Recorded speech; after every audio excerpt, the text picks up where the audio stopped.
Bonjour bien-aimés, que l'Éternel vous bénisse. J'aimerais vous partager aujourd'hui mon témoignage. La parole de Dieu nous dit, nous les avons vaincus à cause du sang de l'agneau et des paroles de notre témoignage. C'est par rapport à cette parole qu'aujourd'hui, j'aimerais vous partager un peu mon témoignage pour comprendre où est-ce que je viens et où est-ce que Dieu m'a amené aujourd'hui.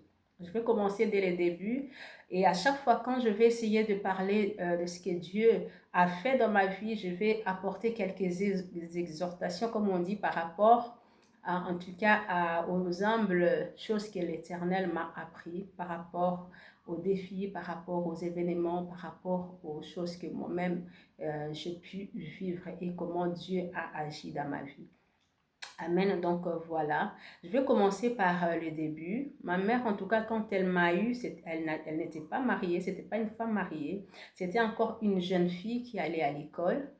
Et en tout cas, ça, c'est les histoires elle m'avait racontées. Elle allait à l'école et à ce moment-là, elle avait deux messieurs qui la côtoyaient. Et c'était un blanc et un noir. Les deux messieurs la côtoyaient, l'aimaient aussi. Mais elle était beaucoup plus attachée à cet homme-là blanc. C'est avec cet homme blanc qu'elle passait beaucoup plus de temps. Alors, elle pensait être enceinte de cet homme. Alors, comment ça s'est passé? Elle est partie raconter à l'homme l'histoire pour dire que voilà, je suis enceinte. Et cet homme lui a dit, écoute, si l'enfant sort métis, donc ça sera mon enfant, je vais t'acheter une maison, je vais te faire ceci. En tout cas, l'homme l'avait promis beaucoup de choses quand l'homme a appris qu'elle était enceinte. Et c'est comme ça que la grossesse a grandi, a grandi, a grandi. Et arrivé le jour où elle devait accoucher, elle est partie accoucher. Et cet homme l'a accompagnée, je pense, en tout cas. Et arrivé là-bas, qu'est-ce qui s'est passé? Elle accouche, l'enfant sort, noir comme pas possible. C'est ce qu'elle a dit. Même à l'hôpital où elle m'avait accouché, les gens s'est posé des questions parce que c'est la première fois pour eux de voir un bébé si noir comme ce que j'étais. Les gens, ils étaient étonnés. Ils ont dit, alors, il est vraiment très noir. Et ma mère, quand elle m'a vue comme ça, elle a été déçue d'une manière. Elle m'avait dit en tout cas qu'elle était vraiment déçue. Elle n'était pas bien du tout. Elle n'a pas eu même le courage de me prendre comme les mamans qui prennent leurs enfants. Vous savez tous, moi je suis une mère. Quand tu accouches, la première fois quand tu vois ton bébé, tu as juste envie de le serrer dans tes bras. Mais elle n'a pas fait. Parce que pour elle, quand elle m'a vue, elle s'est dit, oh là là, il n'y aura pas de parcelles, il n'y aura pas toutes les choses que ce blanc m'avait promis. Vraiment, elle était déçue. Elle m'avait mis à côté et à un moment, elle a siesté un peu. Et au moment où elle dormait, elle a rêvé. Elle a rêvé que moi, bébé, je lui parlais, je lui disais, ne t'inquiète pas, je suis ta blanche et moi-même, je vais t'aider. Et au moment où elle s'est réveillée, elle a dit, elle a senti de l'affection. Directement, elle m'a pris dans ses bras. Et les blancs, quand il est venu à l'hôpital et quand il m'a vu, il a dit, écoute, tout le monde voit que cet enfant ne peut pas du tout être mon enfant. Elle a rien, rien, rien, rien du tout de métisse, même pas les cheveux, rien du tout. Et cet homme l'a quitté, il est parti comme ça. Ma mère, elle n'avait pas d'argent, elle n'avait rien parce que cet homme lui avait dit, aussi longtemps que l'enfant n'est pas encore sorti, je ne fais rien. Donc j'étais accouchée comme ça, sans vêtements, on m'avait juste roulé par des draps. Et bon, quand elle avait vu qu'elle avait compris que comme je n'étais pas l'enfant du blanc, donc je devais être l'enfant du noir. Et là, elle a appelé sa belle-sœur, elle lui a dit, écoute, va chercher le monsieur, l'autre monsieur qui venait me voir, dis-lui que j'ai accouché. Je suis sûre même que mon père n'était pas au courant qu'elle était enceinte. Et il paraît que quand on a annoncé à mon papa, directement il est venu à l'hôpital, il m'a vu, il était super heureux de me voir. Et au même moment, il a sorti un grand sac d'argent, vraiment beaucoup d'argent, parce qu'elle m'a dit que cet argent était resté là, il prenait juste, et il ne savait pas c'était combien. Et ils ont gardé peut-être l'argent pendant une année, toute une année. L'argent n'est fini, mais c'était vraiment beaucoup d'argent, parce que mon père aussi, à cette époque-là, il avait vraiment beaucoup d'argent. Alors, c'est à ce moment-là qu'ils sont partis acheter les vêtements, des choses comme ça. Et ils ont payé la maternité. Et après, bon, je suis sortie de l'hôpital. elle aussi, hein, elle est de l'hôpital. Et voilà, elle est restée un peu chez son grand frère parce qu'elle vivait chez son grand frère en ce moment-là. Et après, ben, quand les parents l'ont appris, ils lui ont dit, écoute, tu es encore jeune fille, tu ne peux pas garder un bébé en tant que jeune fille. Pourquoi? Parce que tu dois reprendre les études, tu dois faire ceci, tu dois faire cela. Vous savez tous que les parents africains, ben, quand ils ont des enfants, surtout c'était l'aînée des filles, donc on comptait sur elle parce que ses parents n'avaient pas assez de moyens. On comptait sur elle pour qu'elle fasse des études, enfin qu'elle trouve un bon travail pour pouvoir aider ses frères et sœurs. Donc après 2 mois et demi, son père est venu me chercher, donc il m'a repris dans ses bras, il m'a amené chez lui et ma mère, elle est restée seule comme ça et voilà, elle a voyagé parce qu'elle était à Goma, c'est au Congo, elle est partie à Kinshasa et c'est là qu'elle a continué à faire sa vie jusqu'à ce qu'elle a étudié. Après, elle s'est remariée. Au moment où elle s'est remariée, elle a eu le premier enfant qui est ma petite sœur. Elle a parlé à son mari et son mari a dit ouais, pourquoi pas on peut faire venir ta fille ici. Donc ils m'ont fait venir, ils m'ont sorti de Bukavu, ils m'ont fait venir à Kinshasa. Et c'est là qu'après quelques temps, je ne me rappelle plus à quel âge j'avais, qu'elle me raconte un peu cette histoire. Et au moment où elle m'a raconté cette histoire, vous ne savez pas comment cette histoire avait directement changé ma manière de voir les choses, a changé ma manière de vivre. Je me suis sentie comme si j'étais responsable de l'échec. Voilà, c'est comme si j'étais une personne qui est venue gâcher sa vie. Or, en tout cas, quand elle m'avait raconté cette histoire, elle m'avait pas raconté cette histoire à part pour me montrer que voilà, j'ai gâché sa vie, mais elle m'avait juste raconté comme ça parce que voilà, elle voulait que je sache comment j'étais née. Et moi, ça m'a mis la pression de ces jours-là en me disant que si cette femme n'est pas peut-être celle qu'elle devait être, c'est à cause de moi. Parce que voilà, je ne suis pas née blanche comme elle voulait et elle n'a pas eu ce qu'elle voulait. Quand elle m'a accouchée, vraiment, ça m'a mis la pression et je ne vous dis pas comment cette pression, ça m'a accompagnée en tout cas, ça m'avait accompagnée toute ma vie parce qu'après, Dieu a fait son travail. Et voilà. Et après, malheureusement, pour ma mère, à ce moment-là, elle a divorcé avec son mari. Donc, son mari est parti. Elle est restée seule avec nous. On était 4. Et à chaque fois, vous savez tous, hein, donc des fois, je vais d'abord revenir par rapport à cette histoire, comment elle m'avait parlé de ce témoignage de ma naissance, comment, comme je vous ai dit, ça m'avait vraiment bouleversée, changé ma manière de voir des choses, de penser, vraiment, c'est quelque chose qui m'avait mis un lourd fardeau dans les épaules pour me dire que je dois faire quelque chose vraiment pour cette femme. Je m'aimerais parler aux parents. En tout cas, en tant que parents, nous devrons être sages quand nous racontons nos histoires aux enfants. Vous ne savez pas que les enfants, ce n'est pas que les enfants, c'est des humains. Et ces humains-là réfléchissent. Ces humains-là, si je peux dire, c'est des personnes qui ont des émotions, c'est des personnes qui ont des sentiments. Et quand vous racontez vos histoires qui ont été douloureuses pour vous, il faut savoir que en tout cas, c'est 2 fois plus difficile, lourde, douloureuse dans la vie de vos enfants que ce qui ça est chez vous, si je peux dire ça. Pourquoi? Parce que tous les enfants dans leur pensée, c'est que, surtout quand ils voient leurs parents souffrir, passer des moments difficiles, ils réfléchissent. Ils se disent que je dois tout faire pour aider cette personne. Je dois tout faire pour pouvoir un jour qu'elle aussi, elle soit heureuse, lui aussi, mon père, il soit heureux. Alors déjà, les enfants, ils se mettent ces pressions-là dans leur tête. Et venir encore ajouter que, voilà, je perdu ça, je perdu ça, je perdu ça quand je t'ai eu. C'est comme si vraiment vous prenez cette personne, vous l'emprisonnez quelque part et la personne, elle doit faire l'effort, tout son effort pour pouvoir, voilà, se racheter. Moi, je me disais ça que voilà, je dois tout faire pour que cette femme, un jour elle soit fière de pouvoir m'avoir dans sa vie, pour qu'elle ne dise pas que voilà, et je suis quand même heureuse de t'avoir, même si tu n'es pas sortie blanche comme je voulais, comme si je n'ai pas, comme je suis quand même heureuse de t'avoir, même si je n'ai pas eu ce que je voulais quand tu étais petite, et aujourd'hui tu me le donnes. Donc j'ai grandi avec cette pression.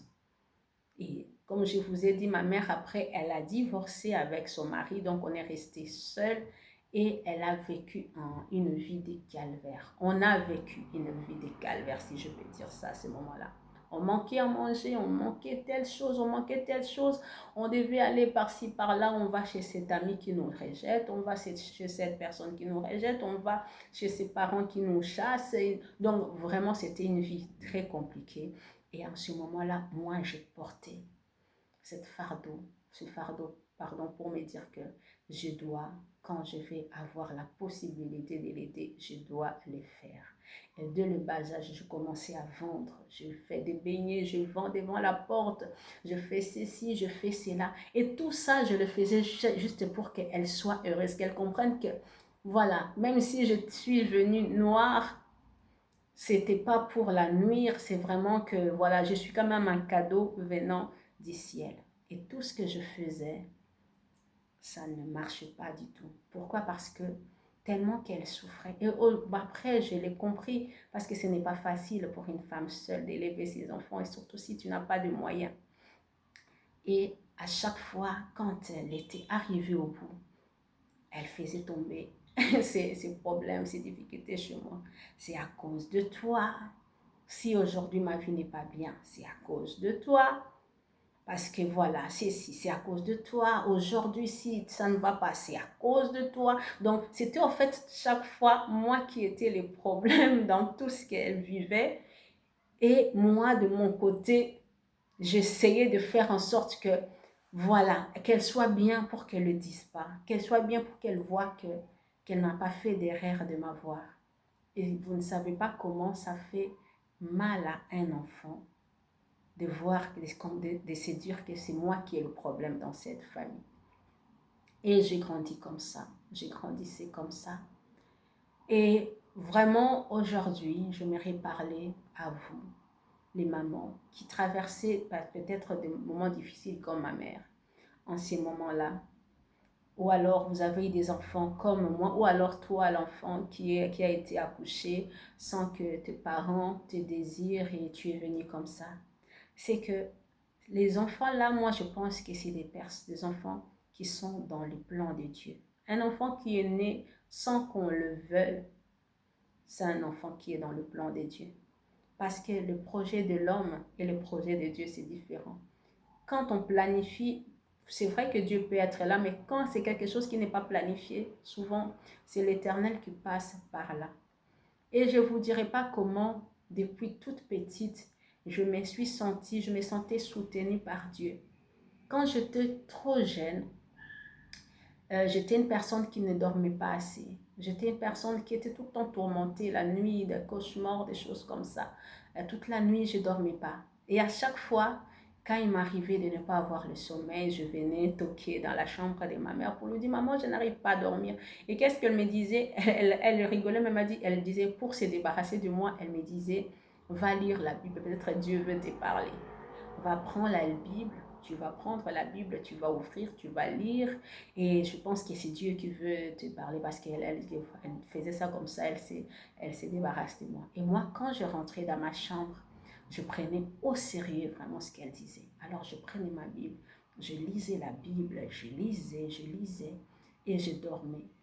Et au moment où je dormais, je voyais des visions. Je voyais Jésus qui venait me chercher pour me dire qu'il sera mon ami. Je rêvais que j'avais Jésus avec qui je me promenais, je parlais, il me présentait auprès des gens, c'est ma copine. Vraiment, c'était des rêves comme ça que je faisais. Et ça m'a fortifié toute ma vie. Parce qu'en moi, je me sentais que même si dans tel endroit, je n'ai pas reçu cette affection que j'avais voulu, je l'avais de Dieu. Je me sentais portée par Dieu. Et même par ma mère elle-même, mes frères, mes sœurs, ils les voyaient. Pourquoi? Parce que j'étais différente. En grandissant, j'étais une personne très différente. Même quand tout le monde pouvait souffrir à la maison, moi, je ne souffrais pas. Déjà, comme je l'ai dit, j'ai été eu par, en fait, mon père, c'était pas le père de mes frères et de mes sœurs. Et mon père, lui, il avait quand même des moyens. Et Dieu a fait grâce que c'est un père extraordinaire, mon papa, parce que, voilà, il pourvoyait vraiment à mes besoins. Dieu avait fait en sorte que il était là tout le temps. Il me payait des études, il m'a envoyé aller dans des bonnes écoles, il m'a envoyé dans une très bonne université. Et quand les autres criaient à la maison, ils n'avaient pas mangé. Moi, je pouvais faire un crochet, je vais chez lui, je vais manger. Après, à un moment donné, je ne le faisais pas parce que ça me faisait mal de me dire que moi, je mange ici, mais les autres, mes frères, ma mère, ils ne mangent pas. Et puis, à un moment donné, je me suis dit, non, c'est bon, je n'irai plus manger là-bas. Si on a faim, on aura faim tous, comme ça. Donc, c'est vraiment, aujourd'hui, je ne vais pas trop entrer en détail par rapport aux autres choses, je vais en parler plus tard, mais c'est juste pour vous dire, parents, faites attention. Quand vous racontez l'histoire de vos enfants, vos histoires aux enfants, et surtout si ce sont des histoires qui, en fait, qui font que vous arrivez à en fait, qui représentent votre souffrance, parce que les enfants, ils aiment beaucoup leurs parents. Et c'est comme ça aussi que les parents aiment beaucoup leurs enfants, mais les enfants, ils n'aiment pas voir que leurs parents souffrent, ils n'aiment pas voir leurs parents manquer. Et à chaque fois, quand ils comprennent qu'ils sont incapables de pouvoir vous apporter de l'aide, ils sont très malheureux. Et si vous ajoutez encore une dose pour dire que voilà, ben c'est à cause de toi. Depuis que je t'ai eu, ma vie a été détruite. Depuis que je t'ai eu, je n'ai pas eu ceci. Moi, si sans toi, je pouvais être mieux. Vraiment, vous prenez ces enfants, vous les brisez. Moi, j'ai eu la grâce. J'ai eu la grâce parce que, voilà, j'ai rencontré, pardon, Dieu étant toute jeune, comme ça. Comme par hasard, Dieu m'a rencontré. Moi, je dis Dieu m'a rencontré. Il a été mon ami. Je m'asseyais, je parlais avec Dieu, comme ça, comme on parle avec une personne. Quand il y avait quelque chose qui n'allait pas, je venais, je disais, regarde ça, ça, ça, ça. Je sentais que j'avais quelqu'un de mon côté, la personne à qui je pouvais me confier quand tout n'allait pas. Parce qu'il faut savoir que le diable, il connaît tellement. Il connaît deux fois le futur. Moi, je pense qu'il connaît deux fois. Même si peut-être on dit qu'il ne connaît pas trop le futur, mais il sait voir que cette personne peut être une bénédiction pour toi. Et la plupart du temps, les personnes qui sont les bénédictions de parents, le diable, il vient avec cet esprit de mésentente entre vous. Tu vas voir un père et une mère qui n'aiment pas un tel enfant, ou alors qui ne le supporte pas. C'est le diable. Ou alors l'enfant qui ne supporte pas ses parents. C'est le diable, au fait. Il sait que toi, cette personne-là, dans ce chemin-là, que tu seras béni. Alors il met une mésentente entre toi et tes parents pour que tu les haies, pour qu'ils puissent t'haïr aussi. Et pour que, voilà, les desseins de Dieu ne s'accomplissent pas comme il faut dans ta vie. Vraiment, aujourd'hui, le conseil que je donnerai aux parents, avant de raconter les histoires passées aux enfants, il faut d'abord réfléchir de comment vous allez les faire. C'est bien, il faut raconter les histoires, mais il faut savoir comment les faire pour que ce ne soient pas des histoires qui viendront détruire, mais que ce soit plutôt des histoires qui vont venir encore beaucoup plus embellir votre relation. Et aussi aux enfants, quand vous entendez l'histoire des parents. Aujourd'hui, en tant que mère, je peux dire, je ne crois pas qu'il puisse y avoir une mère qui déteste son enfant. Ou alors qui aime un enfant plus que l'autre, non. C'est ce que ma mère, elle me disait. Parce que moi, à un moment donné, j'accusais ma mère, je disais, tu m'aimes pas. Tu tiens beaucoup plus tes enfants plus que moi. Tu aimes eux parce que tu as vraiment... C'était comme ça parce que, en tout cas, c'est ce que l'ennemi me présentait. Mais elle me disait chaque fois, elle disait, je vais te dire une chose, où il n'y a aucune mère sur la terre peut détester son enfant. Les parents aiment les enfants, mais on les aime différemment. Chacun par rapport à son caractère. Et c'est ce que moi aussi je te dirais, toi enfant, Même si tu penses que voilà, je ne trouve pas ma place ici auprès de mon père ou de ma mère, ils t'aiment, mais différemment par rapport à la manière dont toi-même tu te comportes. Donc il faut juste le savoir que tes parents t'aiment. Et aussi les parents, vos enfants vous aiment. Il faut savoir qu'il n'y a pas d'indifférence quand l'enfant ne dit rien ou il ne réagit pas, ou alors un père ou une mère ne réagit pas.